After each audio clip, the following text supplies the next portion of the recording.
Seattle. Welcome to the City of Seattle Office of Arts and Culture Public Art Bootcamp information session. We're really glad you're here and wanted to thank you for joining us. To begin, I wanted to introduce myself. My name is Maya McKnight, and I am a public art project manager, and I use she, her pronouns. I'll be starting the presentation today with some information about our office and general information and background about Public Art Bootcamp. Next slide. So as you may or may not know, Seattle has one of the oldest public art programs in the country, now in existence for over 50 years.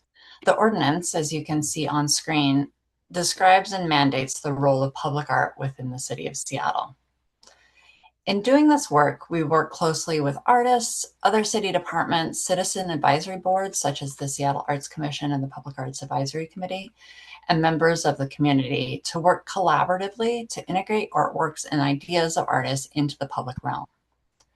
We do this in order to provide open and free access to arts experiences, create a sense of place and community, and enhance the built environment and livability of the city.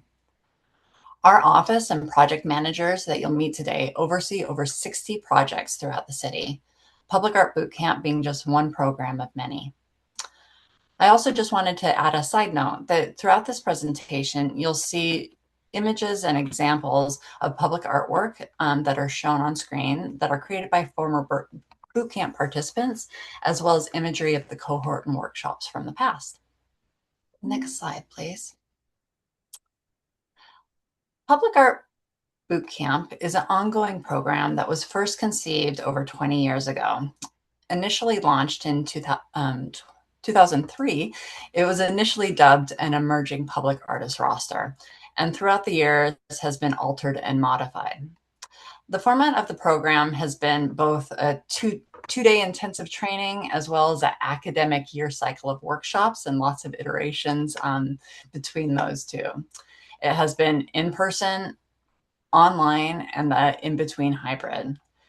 The curriculum itself has been paired with a commission, has had participants compete amongst themselves for a commission, and also has been focused just on trainings and workshops.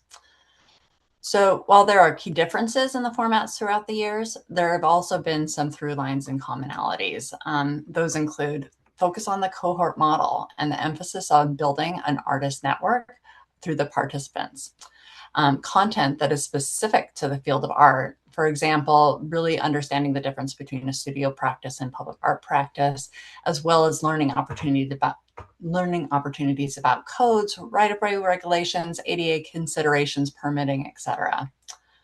Another through line through the content is that it deals with the business side of public art. For example, when working with a large public agency, such as the City of Seattle, an understanding of contracts, insurance, budgeting, subcontracting, etc.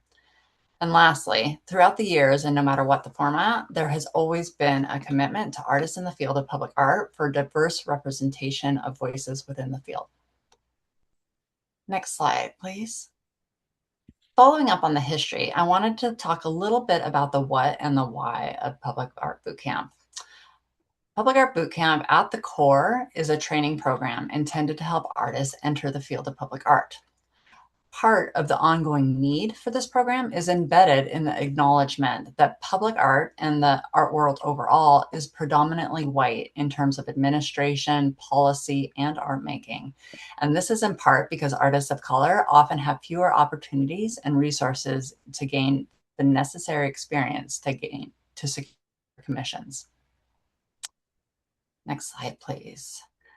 Public Art Bootcamp, however, has a limited capacity for the number of artists that we can serve. So in 2020, along with everything else in the rest of the world, we went online. Now, on the Office of Arts and Culture YouTube channel, you will find a wide range of past workshops that were recorded and are now available and free to all. This upcoming year, we will also record presentations and make them available for free of charge to continue to build this library of resources for all artists who are interested in the field of public art. Next slide, please. Today's presentation will be a deep dive into the specifics of this year's Public Art Bootcamp and will include an overview of the format and curriculum, eligibility, application requirements, and program expectations. This year's program will strive to continue to support artists, develop skills and knowledge for artists to enter the field of public art, encourage thoughtful and community engaged approaches, lower barriers for entry, and promote best practices within the field of public art, and develop a cohort of learning and a network of artists that will support each other into the next stages of their career. With that overview, I'd like to invite Jeremy to speak next to this year's format and curriculum. Thanks, Maya. My name is Jeremy Beliveau. I use they, he pronouns, and I'm another one of the public art project managers over here at the Office of Arts and Culture. And like Maya said, we're going to talk about format and curriculum today. So some logistics of the professional development sessions. There is an attendance commitment, like Maya said. We'll be having 5 in-person workshops held at King Street Station. Our office is downtown in Pioneer Square. The program will culminate in a project manager review and feedback session in that final workshop. Sessions are going to be held on the second Saturday of each month. For now, we're looking at September through January. Workshops are going to be approximately 6 hours in length, including breaks. We're estimating from about 10 a.m. to 4 p.m. And there may be some homework assignments and at-home content review in order to prep for workshop discussions. This is also a paid opportunity with a $1,000 honorarium being offered to offset expenses that might be financial barrier for attendance, and that would be split up per workshop, so that's about 200 per session. Next slide, please. Like Maya mentioned, the cohort model has been a consistent part of boot camp, and past years where participants were really able to meet, network, and form those cohorts more strongly have consistently received positive feedback. We also believe that indicators of success in the public art field includes a professional network of peer artists. So to support this, in-person attendance is going to be required if accepted, as no online or hybrid option will be available. However, to continue building off of that online library of materials, some of the sessions may be recorded and made available on our YouTube at a later date. So what'll be happening in those workshops? So workshops and cohort meetings might include presentations by artists, arts administrators, architects, city staff, community members, or other professionals, seminar style or breakout group discussions, case study examinations, applied practice activities, collective and individual feedback opportunities, accountability partnership groups with your peers, at home video or reading assignments, and then opportunities to network and socialize with other participants to build that cohort. Next slide, please. And then here we have the draft of our curriculum that we're working on, still subject to change, but this is just to give you a rough idea of what we're talking about here for each workshop, with an orientation being held sometime in September to introduce folks to the program, to staff each other, give some foundational knowledge. The first full seminar being focused on more about concept development, project planning, what is a planning artist versus community engagement activities. Uh, Seminar 2 will focus on fabrication, materials, implementation, documentation, more of the nitty-gritty about how to do the projects, with the final full seminar being focused on business content, talking about business licenses, taxes, insurance, paying yourself, budgeting, and contingency funds. With that final session being a round robin type of review so that participants can get multiple perspectives from project managers or other professionals in the field about the public artist roster application materials that will be working or framing our workshops around throughout the year. And that, I'm going to hand it off to Robert. Hi, everybody. Thanks again for being here this afternoon. My name is Robert Rutherford, and I use he, him, and they, them pronouns. And I am also a public art project manager with the Office of Arts and Culture. I'm going to talk to you a little bit about just some baseline questions that you might have about going about the application process. Next slide, please. So, are you eligible? Um, First off, I want to talk about who is eligible, and that is really this is a program that is intended for artists who are new to public art. There's a lot of nuance just in that statement, but that sort of assumes that you are an artist with a practice to begin with. We'll talk a little bit more about selection criteria a little bit later, but this opportunity is open to artists who are currently living in Washington and have not received a temporary or permanent public art commission over $20,000. So if you have questions about that specifically, we can help to address them, but that's sort of the baseline for eligibility. Now let's talk a little bit about who is not eligible. And that's really artists who have participated in public boot camp in previous iterations, and applicants who are 18 years or younger, also not eligible, and students. So if you are a student in an undergraduate or graduate program, you are not eligible to apply to participate in boot camp at this time. I also want to note that the Office of Arts and Culture is committed to an equitable selection process for the artists, and we strongly encourage applications from underrepresented artists, including all of the folks who are listed here. But we certainly encourage artists from all walks of life to apply. Next slide, please. You might be asking yourself, should I apply?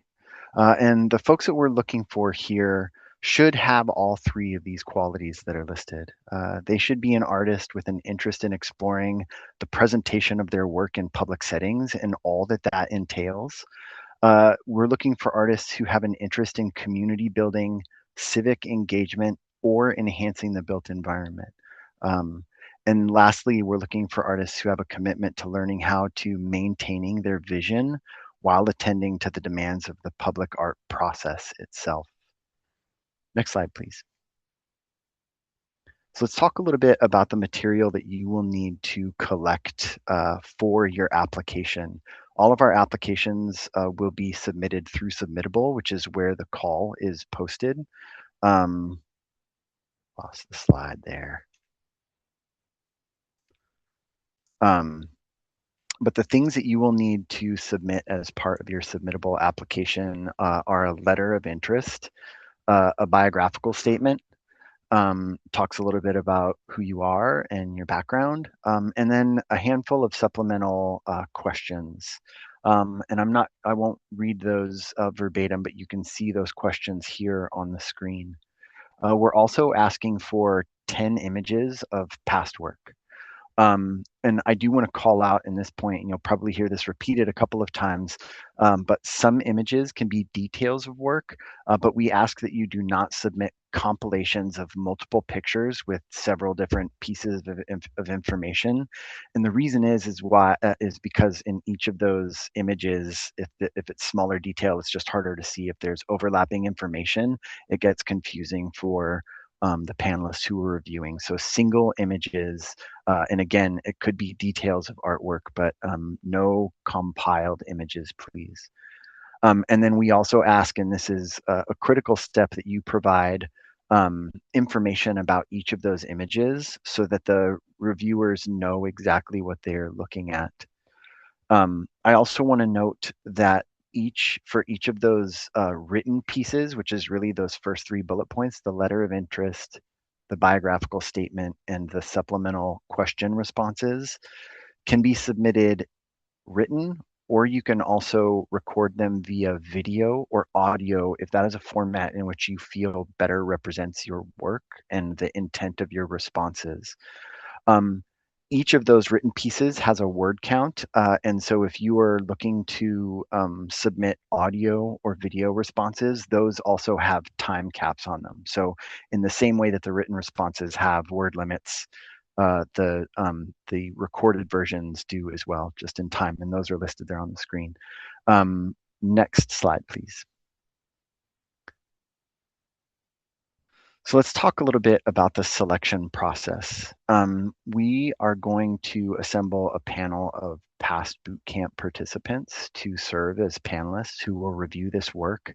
And artists are selected on the strength of their submitted work samples and those written or recorded responses. The criteria that's listed here is what the panel is going to use to review that. These are the lenses that they are going to use. And overall, you can think about how a panelist is going to be looking at the readiness of each artist application. And that readiness is really going to be demonstrated by the following 2 bullet points, and that's a cohesive artistic voice and a demonstrated commitment to that artistic practice. So this is something that you have committed to as an artist, and it's clear through the work that you are submitting that demonstrates a readiness to move into this next phase, which is public art presentation. And then lastly, that interest in shifting your practice in whatever state or whatever spaces that you have been presenting it to moving it into this public art realm and all of the practices and processes that go along with that. Next slide, please. And then lastly, I just want to go over these critical pieces, which is the timeline of this application period and the deadlines. So the applications are live now on Submittable and have been since the 15th. And the deadline is Monday, May 18th. After that application period closes is when we start distributing those applications to panelists for selection. That process goes through June and into July. And then you see there that, as Jeremy noted earlier, this will be a series of 5 workshops, 1 a month, September through January. And so I'm going to back up just a second because it's highlighted in the red font. That application deadline is critical, but we also strongly encourage you to start thinking about your application now and certainly getting material into Submittable. You have the option to save your application as a draft and come back to it. But if you have any issues with access or any issues with files, it's better to work through that now than at 4:55 p.m. on Monday, May 18th. We strongly encourage you to apply early so that if there are any hiccups in the process, you can work them out in advance.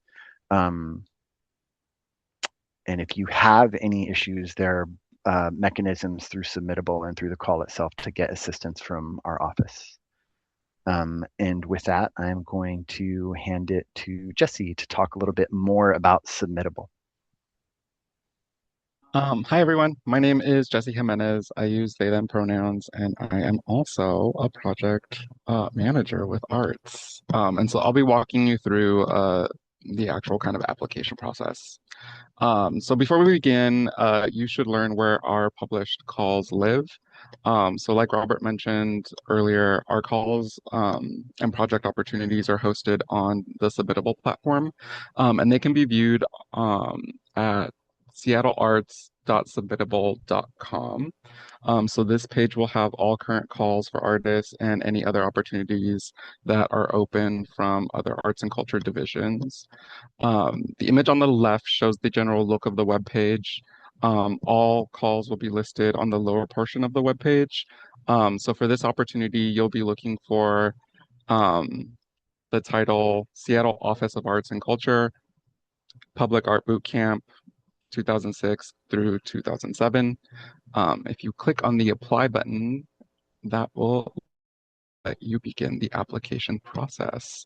And it'll pull up the screen on the right where you will be prompted to sign into your Submittable account to begin the application. If you do not have a Submittable account, click the sign up button and follow the prompts to set up your account.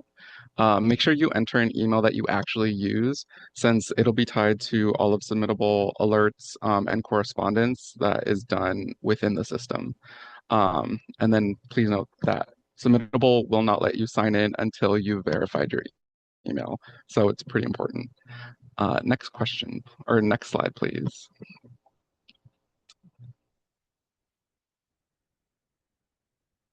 So before you actually begin the application, you'll be asked some eligibility questions, the same questions that Robert mentioned. Um, and this is just to set you up for success and make sure that this is an opportunity that is right for you. Since this project is open to Washington State artists who have not received a public art commission, you'll be asked to essentially verify that exact information. Um, so you'll be asked if you are currently living in Washington State and if you have ever received a temporary or permanent public art commission over $20,000. And so there's a bit of confusion around this $20,000 and what a commission is. So Arts defines a commission as an artwork that is created by an artist at the request of an entity, either public, private, a corporation, an individual, specifically for public display. So grants, private purchases, exhibitions, scholarships, residency stipends, all of that would not be considered a commission um, under that definition. And if at any time you have any questions regarding your eligibility, please reach out to Maya McKnight, and she can help you assess. Next slide, please. And again, as Robert mentioned, these are the materials that you're going to need to complete your application. I won't go through them again. But if you are submitting your statements in writing, I do highly recommend writing them out in a separate Google or Word document to again keep track of the word count and help with any kind of like grammar. And in case there's ever any technical issues, you'll have it saved and you won't have to start all over, which is really great. Next slide, please. So you made it this far, you finally made it to the application. And it's super straightforward. The system won't let you move forward without providing all of the required fields, so it's pretty foolproof. But you'll be prompted to provide general information. And so this is again your name, your email address, phone number, along with some marketing information, which is essentially how did you hear about this opportunity? Next slide, please. So as you move on, you will reach the statement portion of the application. And so this is where you decide if you'll be submitting your materials in written or audio format.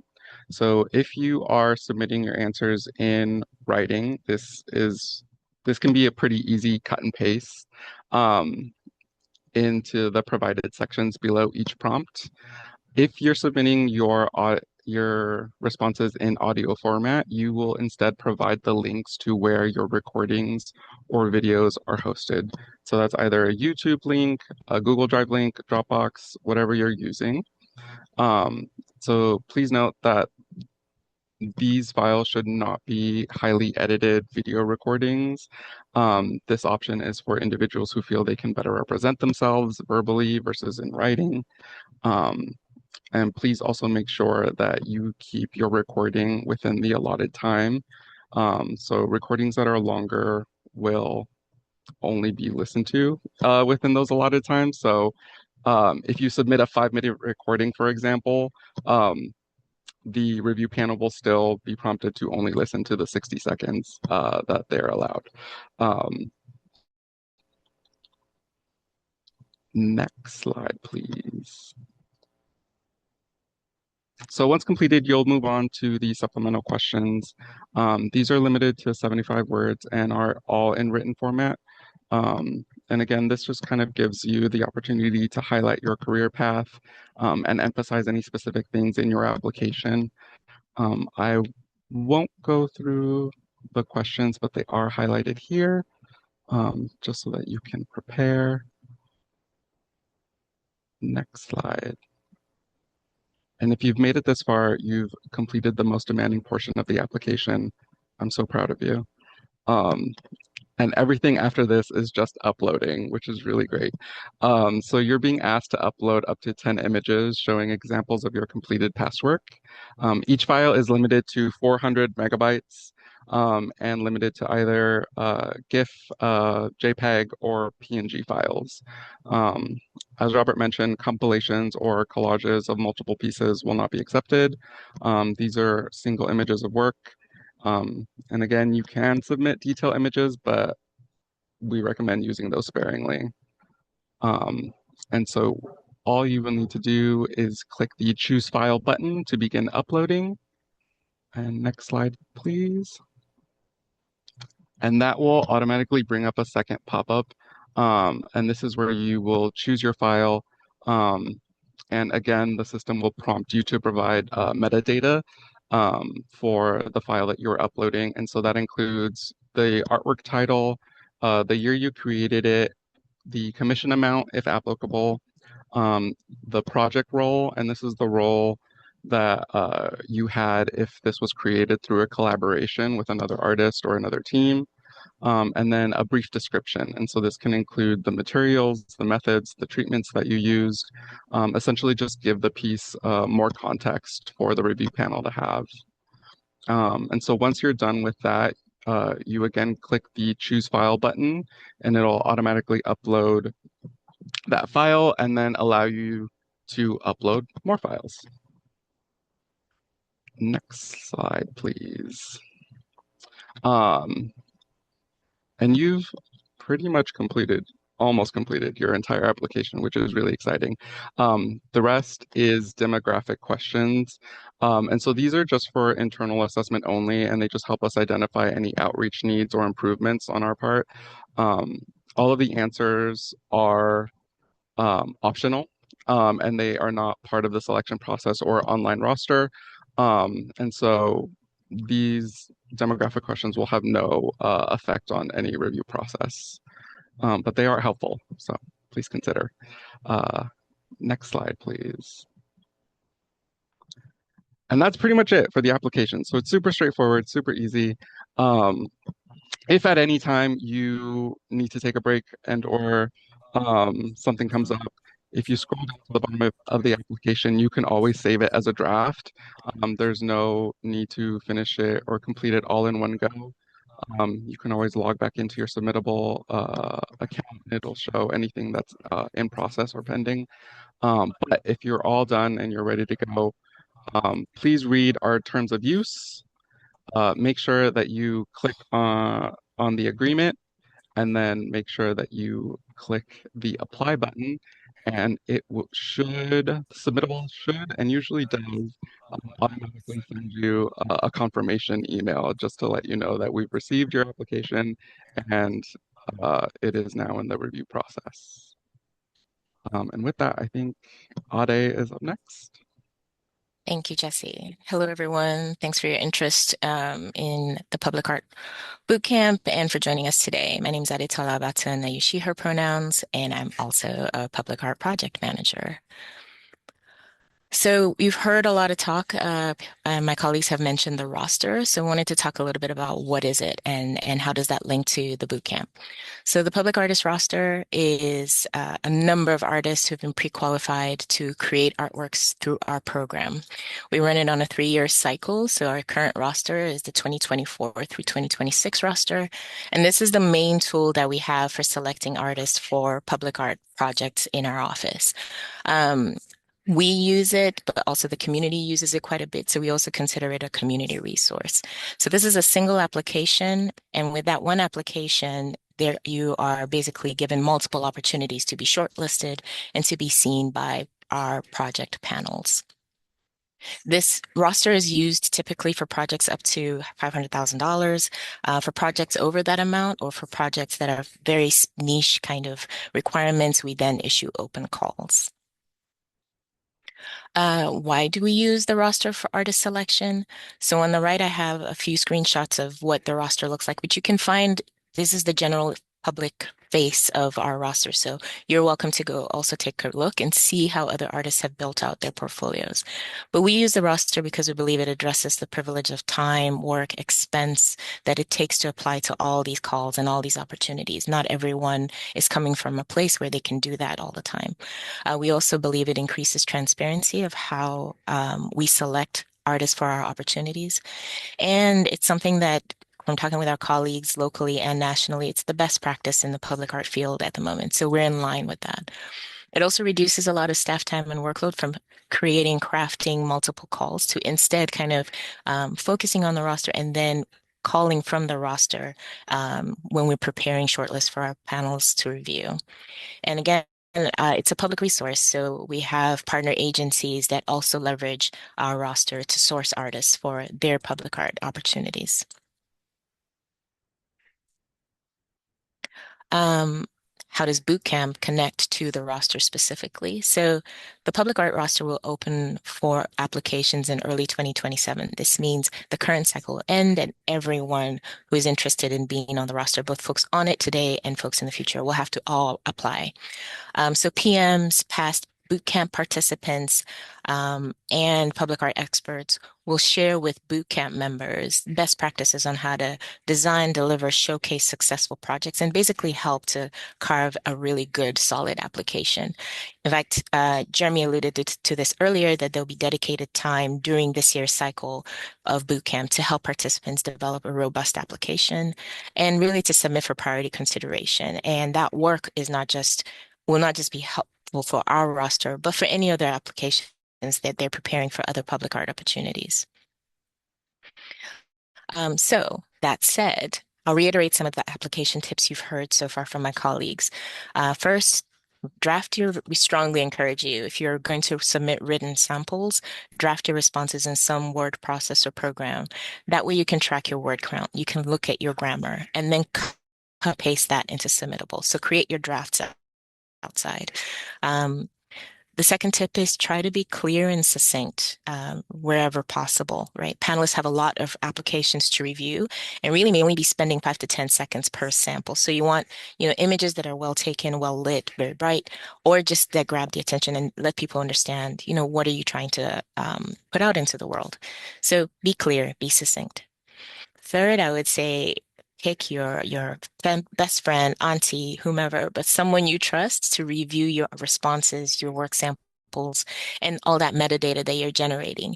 And again, it's to help you review for grammar and or typos, to help you put your best foot forward, really. Fourth, complete your application at least 24 hours before the May 18th deadline. We always see it on the back end, a huge hockey stick of everybody trying to apply at the very last minute. So apply early to avoid browser and software or software issues. And then, you're putting in a lot of work, and sometimes you may not be successful this time because our opportunities are really competitive. So we also encourage folks, apply again if you don't get in this time. Subscribe to our newsletter if you haven't already, so you're just aware of other opportunities in addition to bootcamp. And finally, I'll just reiterate some of the questions that we've gotten so far, which we've already talked about in the presentation so far, but we've gotten these a couple of times, so we want to address them again. In prior years, Public Art Bootcamp included a commission contract. Does this year have that as well? Maya talked about this. Our office has been offering bootcamp since '03, and it's had multiple different formats. This year will not have the bootcamp tied to a commission contract. We're trying to aim for you to understand the different ideas of what public art is, the different aspects of it, and then help you be successful in your applications with a focus on the roster. Second question, this opportunity is for artists who've not received a single public art commission over 20K. How did we come up with that number? And what is in that 20K? How do we define it? So we think the Public Art Bootcamp is a really great opportunity for emerging artists in public art. We define emerging artists as those who have not received a single public art commission or contract exceeding 20K. And that's where this number is coming from. It's also for those who have limited experience working with public art agencies or fabrication teams. Folks who may be transitioning from a studio practice where you may have a really robust practice and lots of years in experience, but very little experience in the public realm. Again, this program is for you. So the 20K refers to the artwork budget amount.